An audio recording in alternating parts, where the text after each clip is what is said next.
Just 24 hours after burying my husband of 35 years, I thought the silence of the empty house was the cruelest thing I would face. I was wrong. The real blow came when my only son stood in our living room and told me I did not deserve a single penny. That cold declaration did not just break my heart.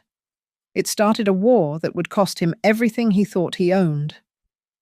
My name is Martha Ellison, and at 62 years of age, I have never felt more invisible than I did standing in the rain outside that small chapel in Brookhaven.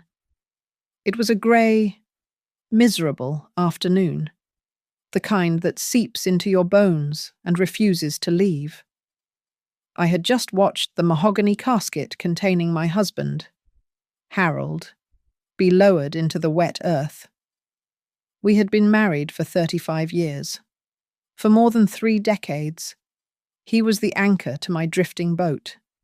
And now, standing in the muddy grass of our town's cemetery, I felt the terrifying sensation of the rope snapping. I was adrift in a sea of polite condolences and black umbrellas, overwhelmed by a grief that felt less like sadness and more like a physical weight pressing against my chest. The service was nearly over when my son finally arrived. Ethan Ellison. He was 35 years old, a man I barely recognized anymore. He strode through the damp grass in a bespoke Italian suit that probably cost more than Harold's truck, his leather shoes gleaming despite the mud. He worked for Lumabridge Capital now, a massive financial firm in the city, and he wore his success like armor. He did not look like a grieving son. He looked like a busy executive inconvenienced by a schedule conflict. He offered me a stiff side hug, his body rigid, before checking his watch.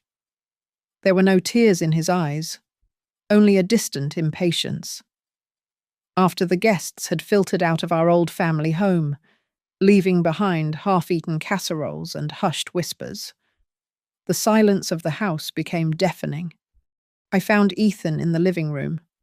I wanted to pull him close, to tell stories about his father, to feel like we were still a family despite the gaping hole Harold had left. "Ethan," I said softly, stepping into the room. "Please, sit with me for a moment. It's so quiet in here."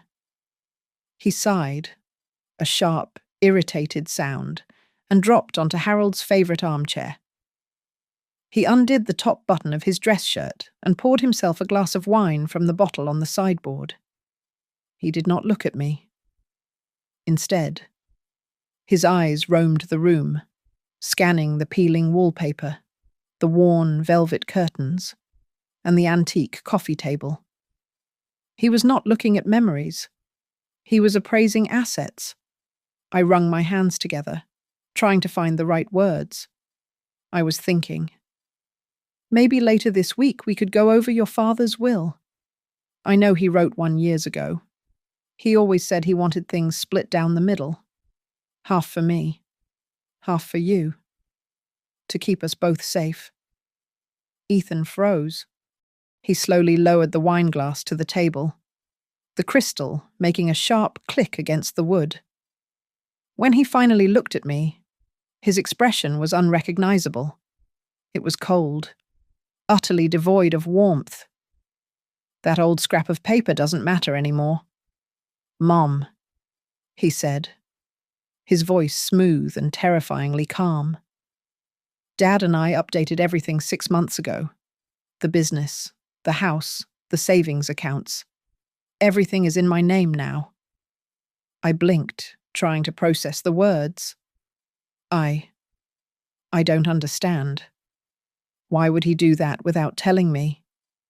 Because Dad knew you wouldn't know what to do with money. Ethan replied, taking a sip of wine. "You'd just waste it on nonsense or let it rot in a savings account with 0 interest. I'm doing you a favor. I've set up a small monthly allowance for you. It is enough for your groceries and your bills. You don't need more than that." An allowance, I whispered, my voice trembling. Ethan, this is my house. We built this life together. You can't just...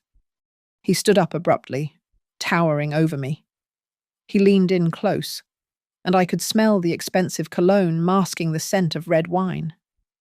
His eyes narrowed, filled with a sudden, naked contempt that stopped my heart. Let's be real. He sneered. You don't deserve anything. Mum, you never contributed a dime to this fortune. You're just... in my way. I stood frozen as he turned and walked out the front door. The heavy oak door slammed shut with a finality that echoed through the empty hallway. I was alone. I looked around the room, panic rising in my throat as I realized something terrifying. I did not have a copy of that old will. I had trusted Harold. I had trusted my son. And as the cold dampness of the evening seeped through my black funeral dress, I realized I was not just a grieving widow anymore. I was a target in my own home. That night, the darkness in the kitchen felt heavy enough to crush me. I sat alone at the scratched oak table where we had eaten thousands of dinners, tracing the grooves in the wood with a trembling finger. The silence of the house was a physical weight, but in my mind, the room was loud with ghosts. As I stared at the empty chair where Harold used to sit, the present faded away, replaced by the sharp, stinging memories of our early days in Westford. We had nothing back then. I could still smell the stale air of the grocery store where I worked the night shift, standing on my feet for 8 hours at a time until my ankles swelled and throbbed.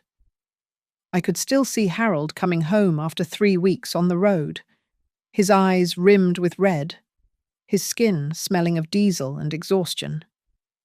We ate canned soup and wore second-hand coats so that every spare dollar could go into a coffee can hidden above the refrigerator. That money was not for a vacation or a new car. It was for Ethan. I remembered his 10th birthday.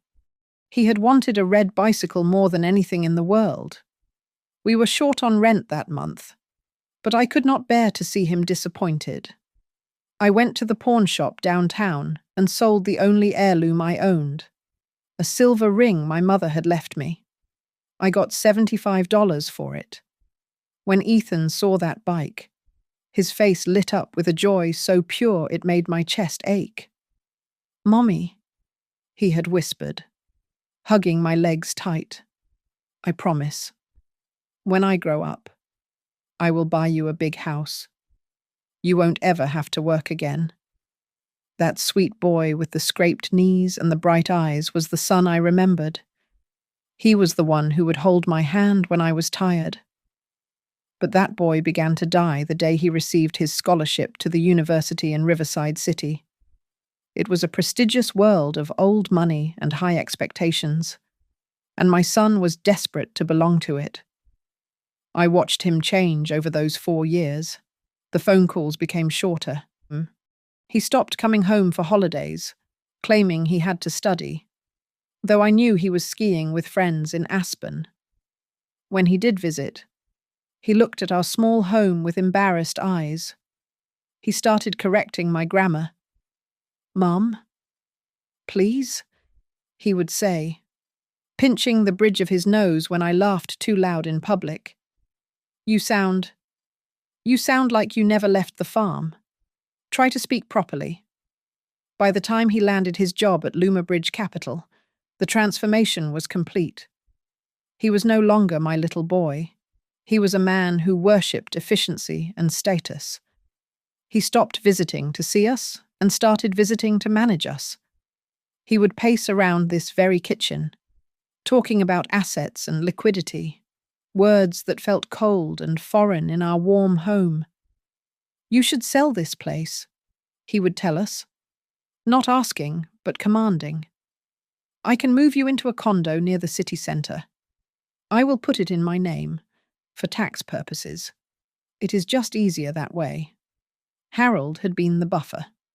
He loved me fiercely, but he was terrified of Ethan's disapproval. When Harold's heart condition worsened 2 years ago, the dynamic shifted. My strong, capable husband became frail, and Ethan swooped in like a vulture circling a wounded animal. I closed my eyes, and a sudden, chilling memory surfaced. I saw Harold sitting at this table just 6 months ago. Ethan was standing over him, a thick stack of documents spread out between them. At the time, I thought it was just insurance paperwork. But now, I recalled the way Harold's hand shook as he held the pen.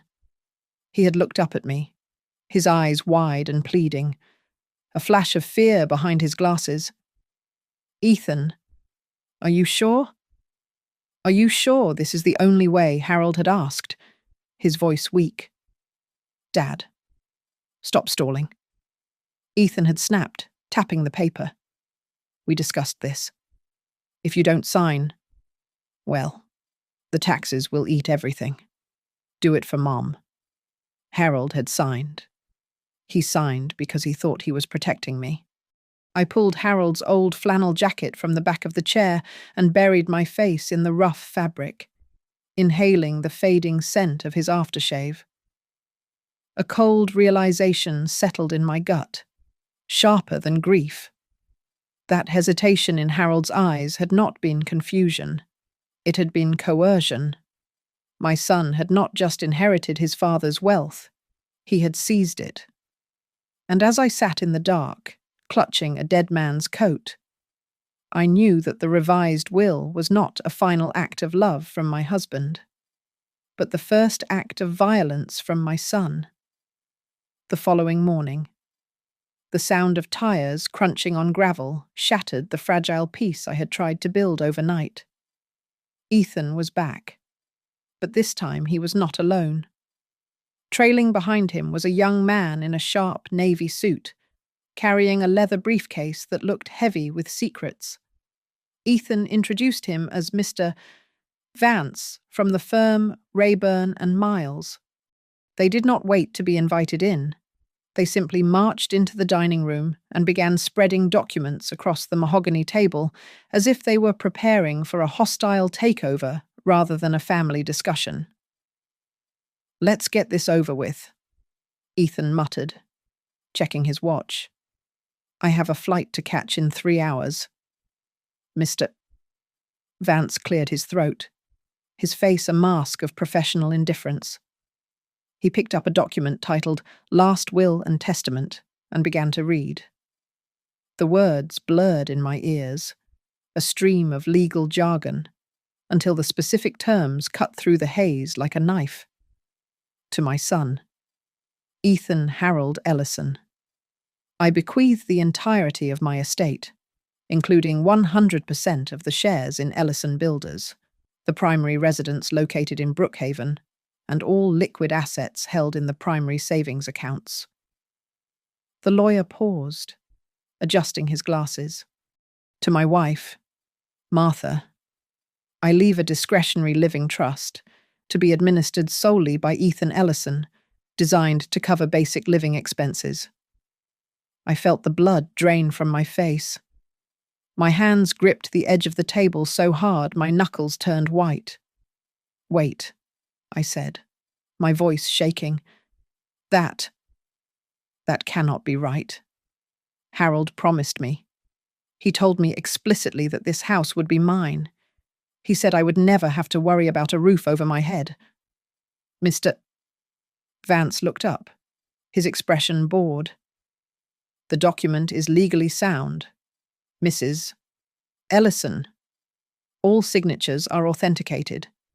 If you wish to contest it, you are welcome to hire your own counsel, though I would advise against the expense. Before I could respond, Ethan leaned forward, his elbows resting on the table. He looked at me with a mixture of pity and annoyance, like one looks at a slow child. "Mum, stop being dramatic," he said. "Dad knew you didn't understand money. He knew you would just let it sit there or get scammed. Look at you. You are 62 years old. What do you need assets for? You should just be quiet. Do your knitting. Go to church. And stop worrying about finances. I will make sure the bills are paid. Just don't be difficult. Difficult, I asked, a spark of anger finally igniting in my chest. I am asking for what is fair. Ethan, I need time to read this. I need to understand why your father would leave me with nothing. Ethan let out a short, cruel laugh. He swirled the water in his glass, staring at the vortex. If you decide to cause a scene, Mum, I might have to rethink your living arrangements. This house is a big asset. I could sell it next week. There is a very nice assisted living facility in North Dakota. I hear the winters are long, but it is affordable. Is that what you want? I stared at him, horror cold in my veins. He was threatening to exile me. Oh, and one more thing, Ethan added, his voice casual, as if discussing the weather. The company Dad actually transferred ownership to me 2 months before he died. This will is just a formality for the leftovers. You have literally nothing to leverage. Mr. Vance slid a stack of papers across the table toward me. We just need your signature here, Mrs. Ellison, to acknowledge the activation of the trust. This will allow Ethan to release the funds for the funeral costs and perhaps a small vacation for you. He mentioned a trip to the coast. I looked down at the papers. My eyes drifted to Harold's signature on the bottom of the open will. It was shaky. The H was jagged, trailing off in a way that looked wrong. On the second page, the signature looked even worse, as if his hand had been forced across the paper by someone else. A cold knot of suspicion tightened in my stomach. I pushed the papers back. I am not signing this. The room went deadly silent. Ethan's face darkened, the mask of the successful businessman slipping to reveal raw, ugly rage. He slammed his open palm onto the table, making the china rattle. You think you have a choice? He hissed, his voice dropping to a terrifying growl. You have no money. Mum, you have no power. If you don't sign this, you won't see a single cent from Dad's accounts. I will cut you off completely. Do you hear me?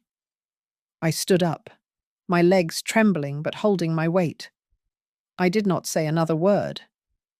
I grabbed the unsigned papers and walked out of the room, leaving them sitting in the stunned silence of their own greed. I walked straight to Harold's old study at the back of the house and locked the door. My heart was hammering against my ribs like a trapped bird. I moved the heavy wedding portrait hanging on the wall, revealing the small wall safe Harold had installed years ago. He had once told me, "If you are ever in trouble, look here." I prayed he was right. I reached for the dial, my fingers shaking, hoping I still remembered the combination. The lock on the safe was stiff, the metal cold against my fingertips. I closed my eyes, trying to block out the sound of my own frantic heartbeat, and focused on Harold's voice in my memory. When you really need it, you will know what to do. Jolt in the numbers slowly. June 12th, 1988. Our wedding anniversary. With a heavy click that sounded like a gunshot in the silent room, the door swung open. There was no jewelry inside, no stacks of cash. Instead, I found a thin layer of dust covering a few file folders, a small black notebook, and a silver USB drive. My hands trembled as I picked up the notebook. It was cheap, the kind you buy at a drugstore for $1. But the handwriting inside was unmistakably Harold's. The ink was shaky, the letters jagged. If you are reading this, Martha, It means I did not get to tell you myself. I sank to the floor, the carpet rough against my legs. Harold wrote about the nights Ethan came over, not to share a meal, but to corner him. He described how Ethan brought strange lawyers who filled the air with confusing words about tax restructuring and asset optimization. Harold wrote that his heart would race so fast he thought it might stop right there in his chest. He was terrified, not of death, but of his own son's anger. I wanted to say no. He wrote, but I was afraid he would cut us off. I was afraid he would never let us see him again. So I signed. I am so sorry. Martha. I wiped a tear from my cheek, but it was quickly replaced by a hot flush of anger. I took the USB drive to a small print shop on the edge of town, terrified that Ethan might somehow monitor our home network. The clerk, a bored teenager, helped me access the files. What I saw made my blood run cold. There were photographs of emails and scanned documents. One was a copy of a will from 3 years ago. It was simple and clear, 60% of the estate to me, 40% to Ethan. Then I opened a folder labeled Correspondence. It contained screenshots of emails between Ethan and a lawyer I had never heard of. One email stood out. Ethan had written, "We need to convince a sick man that signing over control is his idea. Use sweet words, but be firm. Tell him it is for his mother's protection. We need to get this done before his heart gives out." I felt like I was going to be sick right there on the linoleum floor of the print shop. I gathered the papers and drove straight to a payphone. I dialed a number I had not used in years. "Stanley?" I asked when the gruff voice answered. "It is Martha Ellison. I need help." Stanley Price was an old friend, the lawyer who had helped Harold incorporate his business 30 years ago. We met at a diner near the highway. Stanley listened in silence, his face growing darker with every page he read. When he finished, he took off his glasses and rubbed the bridge of his nose. "Martha," he said, his voice low and serious. "This is bad, but it is also our weapon. These signatures. Look at the pressure points." He was hesitating. "In legal terms, we call this elder financial abuse. If we can prove Harold was coerced, we can void that new will." He reached across the table and covered my hand with his. "But you have to promise me one thing. Do not sign anything Ethan gives you. Not a check, not a birthday card. Nothing. He is going to come at you hard." Stanley was right. The war began the very next day. It started with silence, the silence of funds drying up. Ethan stopped the transfer for the funeral costs. Then, the bills began to arrive. Harold's final hospital stay, the electricity, the water. Ethan had cut off the allowance he had promised. He was trying to starve me out. His phone calls became a daily ritual of harassment. "Mom, I am just worried about you," he would say, his voice dripping with a sickly sweet concern that made my skin crawl. "I see the bills are piling up. You are drowning. Just sign the power of attorney papers I sent. I can make all this go away." I did exactly what Stanley told me to do. I pressed the record button on my phone. "I am managing." "Ethan," I said, keeping my voice steady despite the shaking of my hands. "I just need time." "You do not have time," he snapped, the mask slipping. "You are old. Mom, you are confused. Sign the papers." 3 days later. A car pulled up to the driveway. 2 people, a man and a woman, stood on my porch with clipboards. They said they were from the Senior Cognitive Assessment Service. Ethan had hired them to evaluate whether I was mentally fit to live alone. He was trying to declare me incompetent. I wanted to slam the door in their faces. But I remembered Stanley's advice. Play the game. I invited them in. I served them tea in my best china. I answered every question with perfect clarity. I told them the date, the name of the president, and the details of my finances. I even quoted the state statute regarding unnecessary medical evaluations, which Stanley had made me memorize. By the time they left, they looked thoroughly embarrassed. I called Stanley the moment they were gone. He is building a case for guardianship. Stanley explained. He wants to become your legal warden so he can control every dime you have. But the tide was beginning to turn. That evening, my neighbor, Nora, who had cleaned for us for years, caught me at the mailbox. "Martha," she whispered, looking over her shoulder. "I saw Ethan yesterday. He was in the parking lot behind the old Ellison Builders office. He was meeting with a man, a rough-looking man. They were arguing. Ethan looked scared. Martha, really scared." I passed this to Stanley, who hired a private investigator named Daniel Ortiz. Daniel dug into the records and found the truth within 48 hours. Ethan wasn't just greedy, he was drowning. He had been using Harold's company accounts to cover massive losses in a high-risk investment fund he managed at Luma Bridge Capital. He was faking reports. He was moving money around in a circle to hide a gaping hole. He didn't just want the inheritance. He needed it to stay out of prison. That night, I stood in front of the bathroom mirror. The woman staring back at me looked tired. Her hair was messy, and her eyes were rimmed with red. But as I looked closer, I saw something new. The fear was gone. The confusion was gone. In their place was a cold, hard resolve. My son had underestimated me. He thought I was just a grieving widow he could bully. He did not realize that by trying to take everything from me, he had left me with nothing to lose. I washed my face, dried it with a towel, and stared into my own eyes. I was not just Martha Ellison, the victim. I was the witness, and I was about to become his executioner. The bills arrived like clockwork, but the money did not.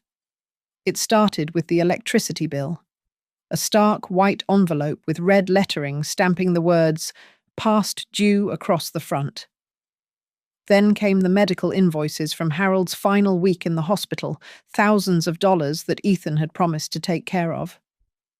I sat at the kitchen table, staring at a demand for payment for $3,400, my stomach churning with a nausea that had nothing to do with hunger. Ethan was tightening the noose. He called that afternoon, his voice smooth and terrifyingly calm. "Mum, I got a notification that the power company is threatening to cut service," he said, sounding like a disappointed parent scolding a child. "I told you this would happen. You simply cannot manage these things on your own. It is irresponsible. I can manage just fine if the accounts were unfrozen." "Ethan," I replied, my hand hovering over the record button on the small digital recorder Stanley had given me. "I cannot release funds to someone who is clearly overwhelmed." He sighed. "Just sign the power of attorney papers I sent. Once you do that, I will handle everything. I will pay the bills. I will fix the roof. You won't have to worry about a thing. Why are you being so stubborn? I just want to understand what I am signing." I lied, my voice trembling just enough to sound convincing. "You are hurting yourself, Mom. And quite frankly, you are exhausting me." The line went dead. I saved the recording and labeled it Call Number 12. Stanley had been clear. Every threat, every manipulation, every instance of financial withholding was evidence. He called it coercive control, and we were building a mountain of it. 2 days later, a black sedan pulled into my driveway. I watched through the curtains as a man and a woman in grey suits walked up the path. They introduced themselves as Dr. Evans and Ms. Klein from the Senior Cognitive Assessment Service. "Your son requested a wellness check," Dr. Evans said, flashing a badge that looked official but felt predatory. "He is concerned about your memory. He mentioned you have been confused lately, forgetting to pay bills, getting lost in conversations." My heart hammered against my ribs. This was it. The trap. If they declared me incompetent, Ethan would not just get the money, he would own me. I took a deep breath, channeling every ounce of strength Harold had left me. "Please, come in," I said. Opening the door wide, "I would be happy to chat. I was just reviewing the state property tax statutes for the upcoming fiscal year. Perhaps you can help me clarify a subsection." I saw them exchange a surprised glance. For the next hour, I sat in the living room and performed the performance of my life. When asked the date, I gave them the day, the month, the year, and the current phase of the moon. When asked to count backward from 100 by 7, I did it without pausing. I made tea, served it with steady hands, and casually mentioned the specific legal code that protects seniors from unwarranted medical intrusion. "I believe that is sufficient," Ms. Klein said, closing her folder with a snap. She looked annoyed. They had come expecting a senile old woman. Instead, they found a fortress. As soon as their car disappeared down the road, I called Stanley. "He is escalating," Stanley said, his voice grim. "He is trying to build a legal case for guardianship.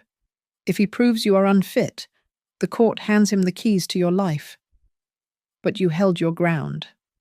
Martha, good work." But the biggest revelation was yet to come. That Friday, Stanley called me into his office to meet with Daniel Ortiz, the private investigator he had hired. Daniel was a quiet man with tired eyes, the kind of man who noticed everything and said little. He laid a series of photographs and spreadsheets on Stanley's desk. "Mrs. Ellison, your son isn't just greedy," Daniel said, tapping a photo of Ethan arguing with a man in a parking lot. "He is desperate." "What do you mean?" I asked. "Ethan runs a high-yield investment fund at Bridge Capital," Daniel explained. "But the numbers don't add up.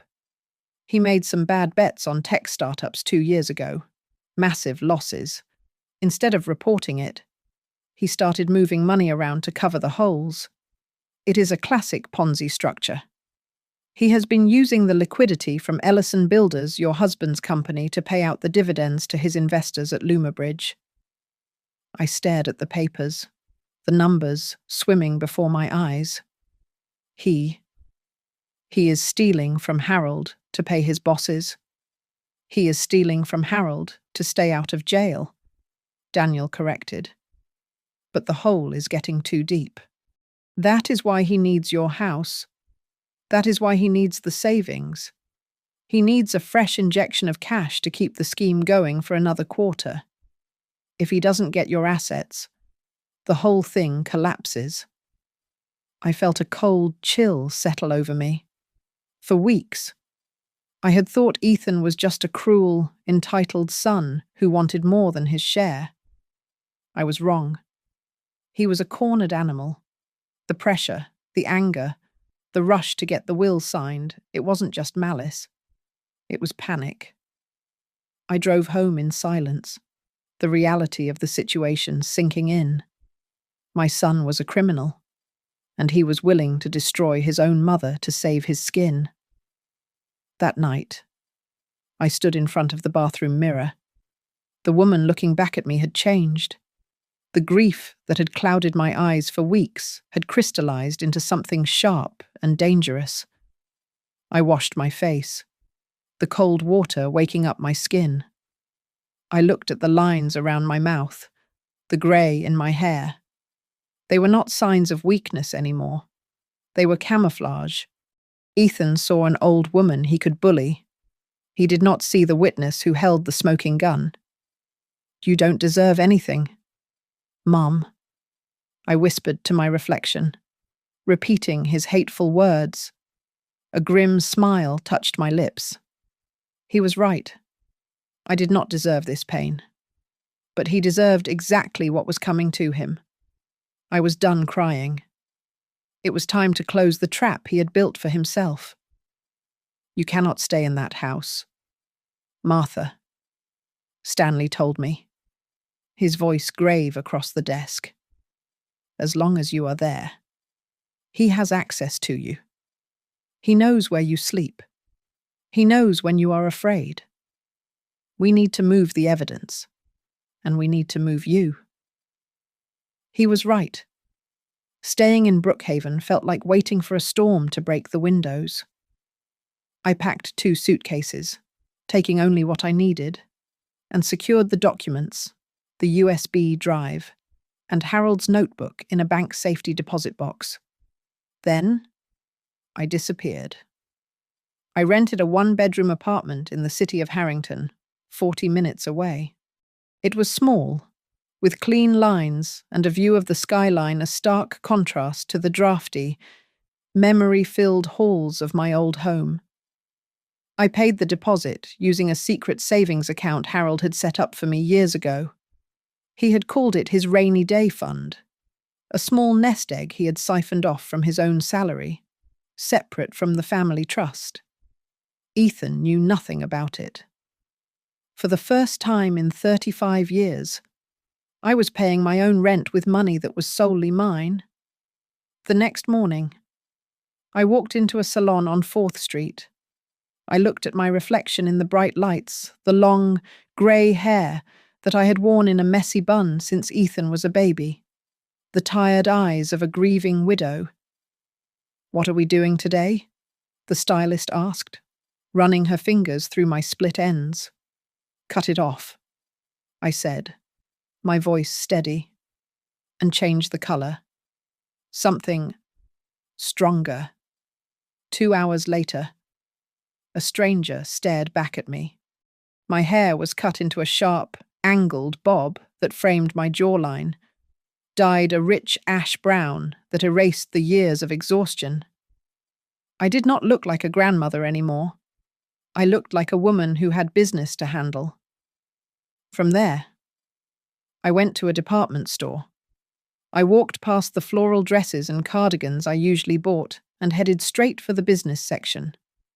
I bought 3 tailored suits in charcoal, navy, and black. When I put on the blazer, I felt my posture straighten. I was shedding the skin of the dependent housewife, layer by layer. But the real transformation happened on a Thursday evening in a community centre basement. I found an online support group for women dealing with elder financial abuse. Sitting in a circle of plastic chairs, I listened to stories that mirrored my own.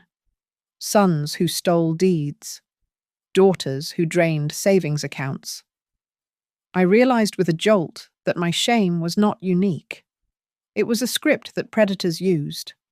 After the meeting, a woman named Grace approached me.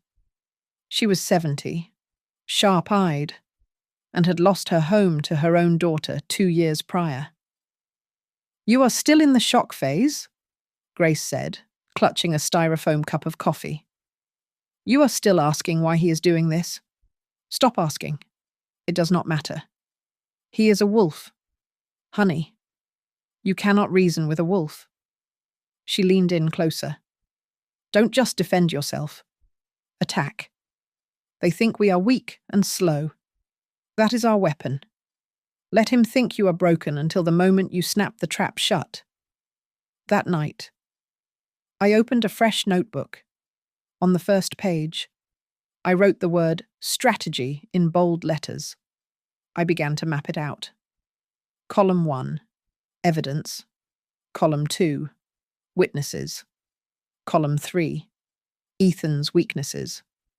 I listed his arrogance, his desperation, his need for public approval. Stanley introduced me to a woman named Carla, a crisis management specialist who had spent 20 years in public relations. She sat in my small living room, reviewing the file on Ethan. "He is the golden boy of Lumabridge," Carla said, tapping a magazine profile of Ethan. "He relies on this image of the ethical, family-oriented genius. That is his Achilles heel. If we threaten that image, he will panic. And when people panic, they make mistakes." Something inside me shifted. For weeks, I had been the victim, reacting to every blow Ethan struck. I had spent my nights crying, wondering where I had failed as a mother. But as I looked at my strategy book, the tears dried up. I started to sleep less, not out of worry, but out of focus. I spent my evenings staring out the window at the city lights, moving the pieces of my plan around in my mind like a chess game. I picked up my phone. It was time to make the first move. I dialed Ethan's number. "What do you want?" He answered, his tone clipped and impatient. I forced my voice to tremble. I let a little whimper creep into my tone, shrinking myself down to the size he expected me to be. "Ethan, I am so tired," I said, making sure to sound defeated. "I can't take the fighting anymore. I left the house. I just need some time to think, to get my head straight. Maybe you are right about the assisted living facility." There was a pause. I could practically hear him smiling on the other end. Finally. He exhaled, the tension leaving his voice. "I knew you would come to your senses. Mom, take a few days. We will get the paperwork signed next week. I will find a nice place for you. You will see? This is for the best." "Okay. Ethan?" "Okay," I whispered, and hung up. I set the phone down on the counter and caught my reflection in the dark window. The woman in the glass was not trembling. She was not crying. She was smiling a cold, hard smile. He thought I had surrendered. He thought the game was over. He had no idea that I had just rolled the dice. The phone felt heavy in my hand, but my voice was light, breathless, and perfectly calibrated to sound like a woman on the edge of a breakdown. "Ethan," I said into the receiver, letting a tremor ripple through the word. I am just so tired of fighting. I just want peace. If I sign these papers, will it all stop? Will the bills stop coming on the other end of the line?" The tension in Ethan's voice evaporated, replaced by a triumphant smoothness that made my stomach turn. He thought he had broken me. "Of course. Mum," he cooed. "That is all I have ever wanted. To take care of you. Look, I have found a wonderful community for you. It is in Arizona. Dry heat. Very good for your joints. You won't have to worry about a thing. I can have the papers ready by the end of the week." Arizona. He wanted to ship me 2,000 miles away, to a place where I knew no one, where I would be isolated and easy to ignore. I suppose that sounds nice. I lied. But I need to see you first. Just one last time before I sign everything over. Meet me for lunch tomorrow. He agreed instantly, eager to close the deal. As soon as I hung up, I dropped the act. I sat at my laptop and forwarded the entire folder of scanned documents, the fake will, the emails, the bank records to Stanley, Carla, and Daniel. The subject line read simply, Phase 1 complete. 30 minutes later, my phone buzzed. It was Daniel. "We have something else," Daniel said, his voice crackling with excitement. I dug into the corporate filings. 6 months ago, Ethan took out a secured loan against a diversified portfolio to cover his trading losses. The guarantor on that loan, Harold Ellison. But here is the kicker. Martha. The date on the loan application is 3 days after your husband's second heart attack. He was in the ICU. He couldn't have signed his name on a birthday card, let alone a loan document. He forged it. I whispered. He forged it to get liquidity from an internal Lumabridge fund. Daniel confirmed. If his compliance department finds out he used a dying man's name to bail out his own bad trades, he won't just be fired. He will be facing federal fraud charges. Carla, my media strategist, sent a text message moments later. "We have the nuclear option ready. One call to the investigative desk at the City Ledger, and Golden Boy steals from dying father," is the headline. But save it. Let him dig the hole deeper first. The next day, I arrived at the Onyx, the most expensive restaurant in Harrington, 15 minutes early. I chose a table in the center of the room, bathed in natural light. I was wearing my new navy suit, crisp and tailored, with my hair styled in its sharp new bob. I ordered a sparkling water and waited. When Ethan walked in, he scanned the room, looking for the frazzled, grey-haired woman in a cardigan he was used to bullying. His eyes passed right over me twice before stopping. He froze. For a split second, I saw genuine confusion on his face, followed by a flicker of fear. He walked over slowly, buttoning his jacket as if shielding himself. "Mom," he asked, pulling out the chair opposite me. "You look different." "I feel different," I said calmly, not offering him a hug. "Sit down." "Ethan, we have business to discuss." He sat, regaining his composure quickly. He flashed that practiced boardroom smile, but it didn't reach his eyes. "I am glad to see you taking care of yourself. The Arizona facility has a great salon, too. You will fit right in." He placed a fresh folder on the table. The new power of attorney documents.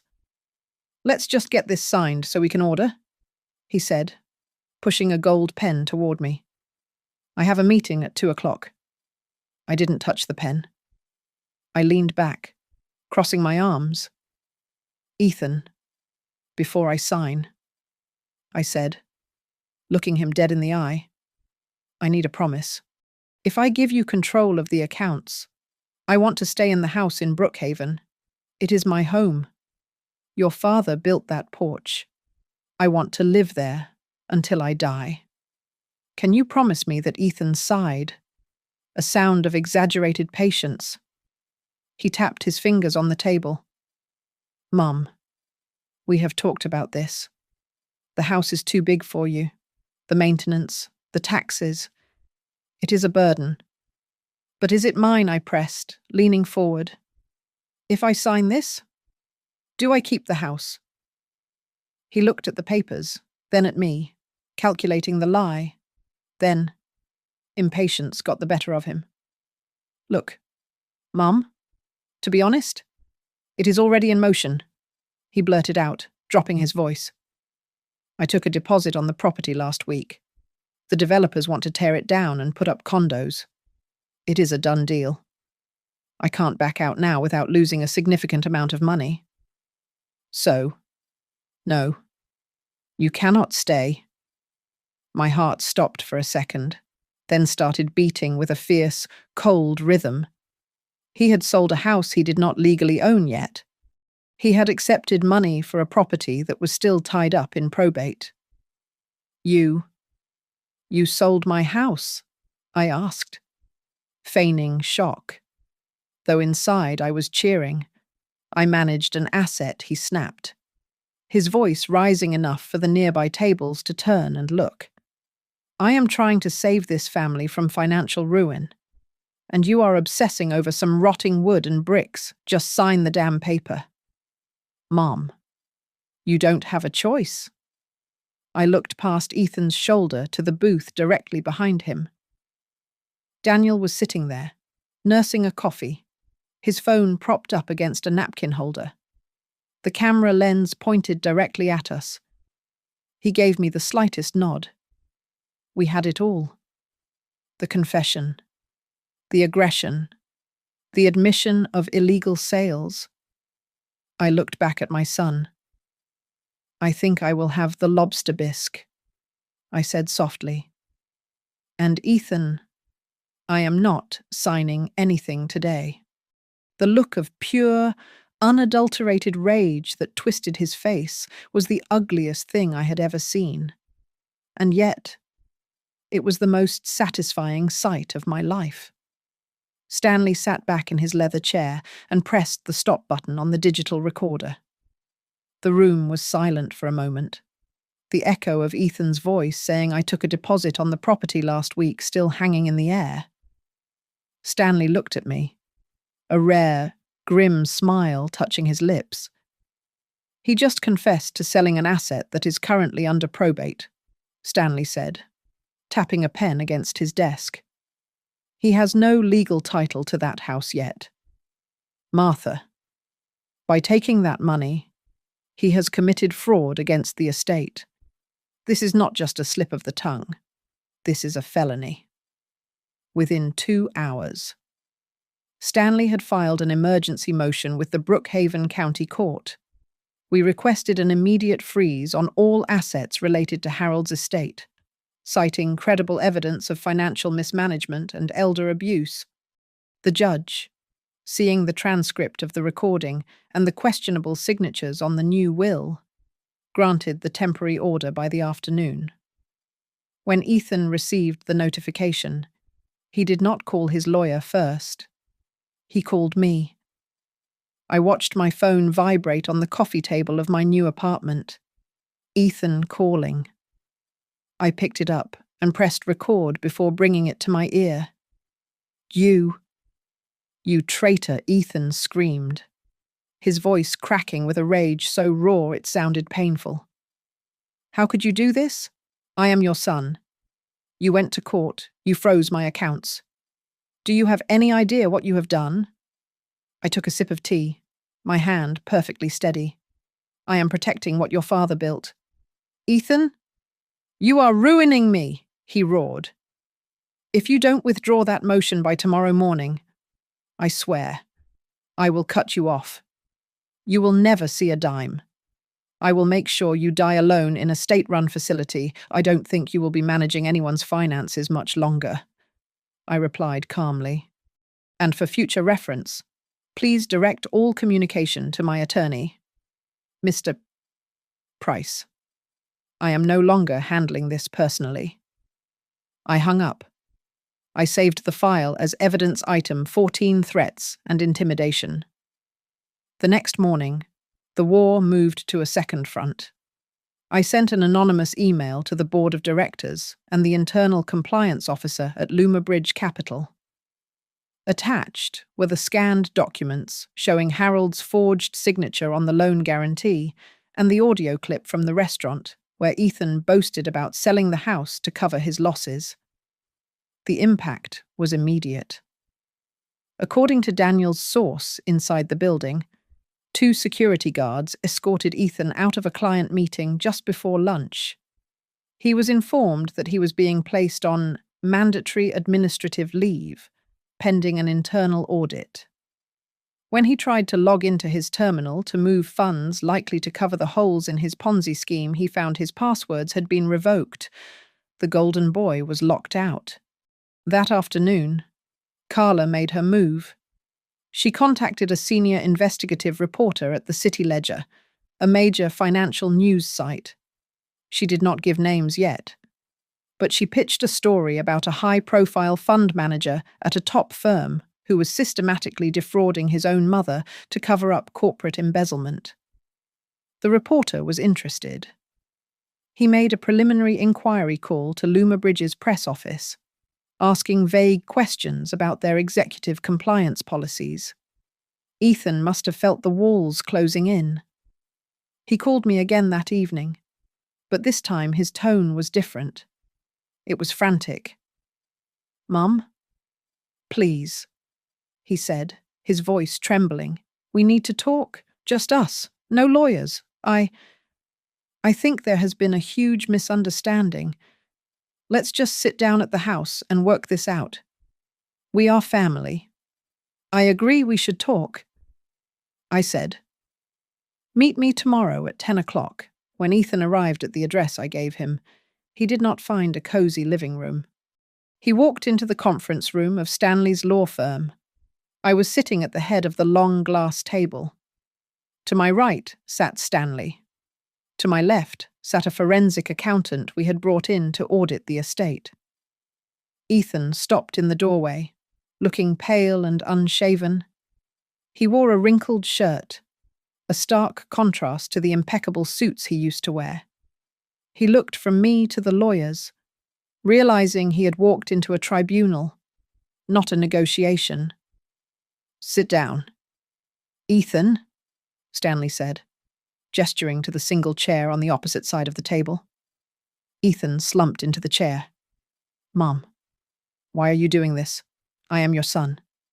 That is the only reason you are not in handcuffs right now," I said, my voice cold. Stanley slid a single sheet of paper across the glass. "This is a voluntary withdrawal of executorship," Stanley explained. "It states that you are stepping down from managing your father's estate due to personal reasons. You will sign over full control to Martha. You will also agree to a repayment plan for the funds you misappropriated from the company accounts." "And if I don't?" Ethan asked, trying to summon a shred of his old arrogance. "Then we send the full unredacted file to the district attorney and to the city ledger," Stanley replied.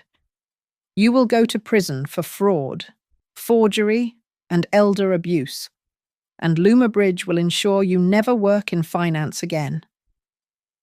Ethan looked at the paper, then at me. He was searching for the mother who used to sell her jewelry to buy him bicycles, the mother who forgave everything, but she was not there. "It is your choice." "Ethan," I said softly, "you can lose the money, or you can lose your freedom, but you are done stealing from me." He stared at the pen, his hand shaking. He knew, for the first time in his life, that he had lost. Ethan did not sign the temporary agreement. Instead, he declared war.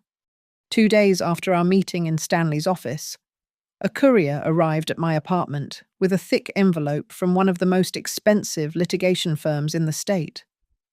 The letter inside was not an apology. It was a threat. Ethan was suing me for defamation of character and intentional infliction of emotional distress. He claimed my accusations were the ravings of a grief-stricken, senile woman, and he demanded I retract everything or face a countersuit for $5 million. I handed the letter to Stanley, my hands shaking slightly. Stanley just chuckled and tossed it onto his desk. "This is good. Martha," he said, leaning back in his chair. "This is the sound of a trapped animal thrashing against the cage. A man with nothing to hide opens his books. A man with everything to lose hires attack dogs to scare you into silence. This tells me he is terrified." While Ethan was busy trying to intimidate me, the ground beneath his feet at Luma Bridge Capital was crumbling. The internal investigation had wrapped up faster than anyone expected. The audit revealed that Ethan had indeed used the assets of Ellison Builders, my husband's company, to guarantee a massive loan for one of his failing funds. He had done this without disclosing the conflict of interest to his board, a direct violation of federal securities regulations. The timing could not have been more perfect. The Luma Bridge Board summoned Ethan to appear for a closed-door disciplinary hearing on a Wednesday.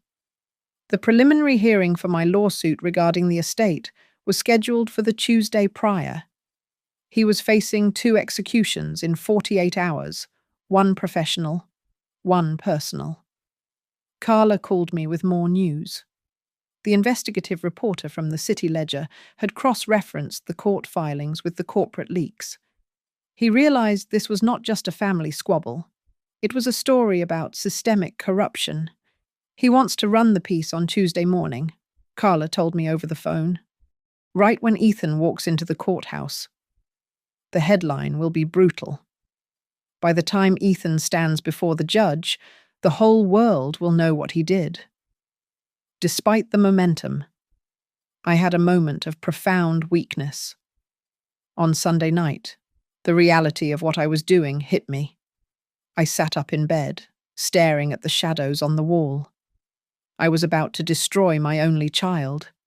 I was about to strip him of his career, his reputation, and his freedom. Was I a monster? The memory returned. I saw his face in the living room the day after the funeral. I heard his voice, cold and sneering. "You don't deserve anything." "Mom." I realized then that I was not destroying him. I was simply holding up a mirror and forcing him to look at what he had become. The next morning, I drove to the cemetery. The sky was overcast, threatening rain. I stood by Harold's fresh grave, the dirt still mounded high. I spoke to him aloud, my voice carried away by the wind. I told him about the USB drive in the safe. I told him about the forged signatures. I told him that I was going to save the company he built, even if it meant tearing down the son we raised. "I am sorry it came to this, Harry," I whispered. "But I won't let him make a mockery of your life." A sudden gust of wind rustled the trees, and for a moment, the heavy air felt lighter. I took it as a nod. When I returned to the apartment, Daniel Ortiz was waiting with Stanley. His face was grim. "We found another account," Daniel said, sliding a bank statement across the counter. He opened it 2 days ago at a small bank in the Caribbean that specializes in non-extradition clients. He transferred $200,000 from his personal savings this morning. He is not planning to fight this, Martha. He is preparing to run. Stanley immediately picked up the phone to call the courthouse. "We are amending the complaint. We are adding a charge for dissipation of assets and requesting an emergency injunction to seize his passport. He is a flight risk. He is not leaving the state of Norwell." The night before the hearing, I stood in front of the full-length mirror in my bedroom.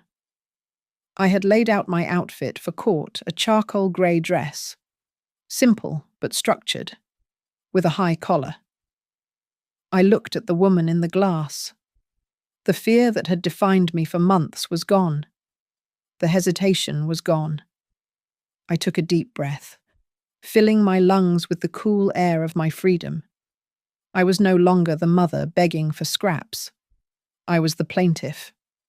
And tomorrow, I would take back what was mine. The courtroom was suffocatingly hot, filled to capacity with lawyers, reporters, and curious onlookers who had read the headlines. As I walked to the witness stand, my legs felt heavy, but my head was high. I placed my hand on the Bible and swore to tell the truth. When the opposing counsel asked me why I was contesting the will, I looked directly at Ethan, who was sitting at the defense table with his expensive legal team. "Because the day after we buried his father," I said, my voice ringing clear in the silent room. My son looked me in the eye and told me, "You don't deserve anything." "Mom." He told me I was in his way. A ripple of murmurs went through the gallery. Stanley then took the floor. He was methodical, like a surgeon. He presented the original will Harold had written years ago.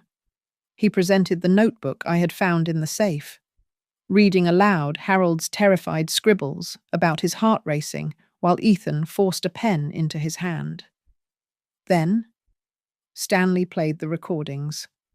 The court listened to Ethan's voice, dripping with false concern, then shifting to cold threats.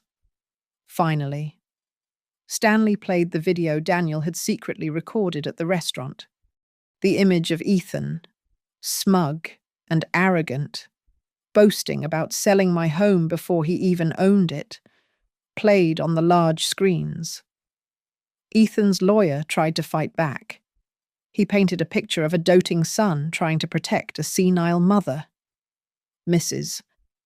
Ellison is clearly suffering from paranoia induced by grief, the lawyer argued, pacing in front of the jury. Her husband wanted his son, a financial professional, to manage the assets. It is logical. Mrs. Ellison is simply confused. I returned to the stand and calmly described the day Ethan sent the cognitive assessment team to my house. I recited the state statutes regarding elder harassment word for word, proving my mind was as sharp as a tack. Stanley then stood up and cited the specific laws regarding elder financial abuse, defining it not just as theft, but as a pattern of coercive control. Then came the turning point. A representative from Lumabridge Capital entered the courtroom with a subpoenaed file. The judge allowed a brief statement. The representative confirmed that Ethan was under internal investigation for using the assets of Ellison Builders to secure unauthorized loans to cover his own trading losses. The motive was no longer speculation. It was a documented fact. At the same time, phones in the gallery began to buzz. The City Ledger article had just gone live. The headline was devastating. The predator in the boardroom, how a top executive looted his dying father's estate. Outside the courthouse, I could hear a faint chant from the crowd that had gathered to support me. Ethan took the stand, his face pale and sweaty. He tried to maintain his composure, denying any malicious intent. It was just a misunderstanding. He stammered, loosening his tie. My mother. She is letting her emotions cloud her judgment. Stanley approached him for cross-examination. Mr. Ellison, can you explain the transfer of $200,000 to a bank in the Cayman Islands 3 days ago? Ethan froze. That is for a business venture? Or is it an escape fund? Stanley asked sharply. He then projected an email onto the screen. It was from Ethan to a broker in Belize, dated 2 days prior. The subject line read, "Emergency exit strategy." Then, as the final nail in the coffin, Stanley played the audio recording of the phone call where Ethan threatened to put me in a nursing home in North Dakota if I did not sign. The courtroom went dead silent. The cruelty of his voice on the tape was undeniable. The judge called for a recess. When he returned 30 minutes later, his face was stern. The court finds the recent will to be the product of undue influence and fraud. The judge declared, "It is hereby declared void. The original will is reinstated. Full executorship of the estate is granted to Martha Ellison immediately." He paused, looking down at Ethan with disdain. Furthermore, given the evidence of forgery and dissipation of assets, I am referring this matter to the District Attorney's Office for Criminal Prosecution. Ethan slumped in his chair, his life dismantling around him in real time. As the bailiff moved to escort him out, he turned to look at me.